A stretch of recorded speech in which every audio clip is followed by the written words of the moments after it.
Thailand mga bro, patuloy ang karma, posibleng mabana rin sa FIBA at pre-delish sinabi sa Main Gilas team.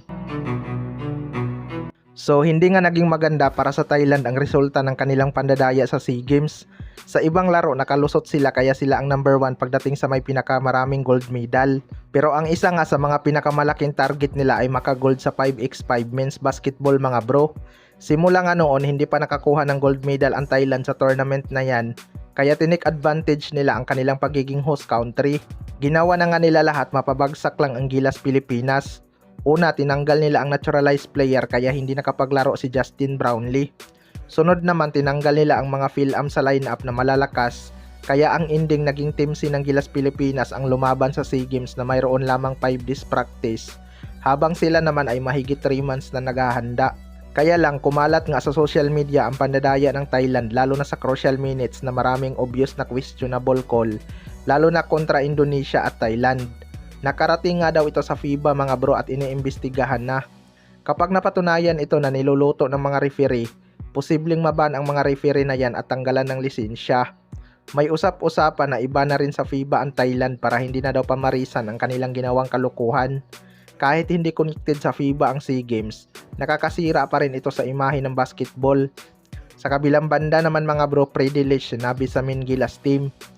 Ito ngang si Freddy ang isa sa mga player ng Thailand na malakas makipagsagutan sa mga fans. Kung naging humble at patas lang sana sila this SEA Games, baka naawa pa ang mga fans sa kanila at makuha nila ang simpatsya. Kaya lang kahit ibang bansa gaya ng Indonesia, binabash din sila sa kanilang pinanggagawa. Team C lang kasi ng Gilas Pilipinas ang tumalo sa kanila. Kahit nga si Coach Timcon mga bro ay parang pinagtawanan lang ang Thailand. At sinabi pa nito na kung Team E lang ang pinadala sa SEA Games, baka tapos na agad ang laban. Kung naglaro lang sila Kaiso, Tokyo Imbi at Junmar Pajardo, baka magmukhang bata lang sina Ejiso at Jack Rawan na puro yabang. Ayon nga kay Predelish mga bro, hindi pa daw niya nakakalaban ang Main Gilas team at si Justin Brownlee.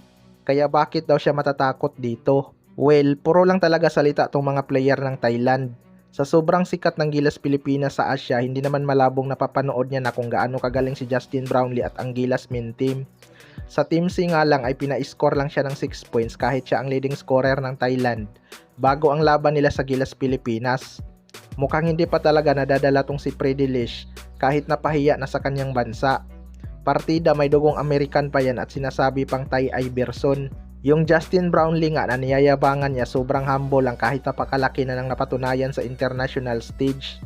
Kayo mga bro, ano masasabi nyo tungkol dito?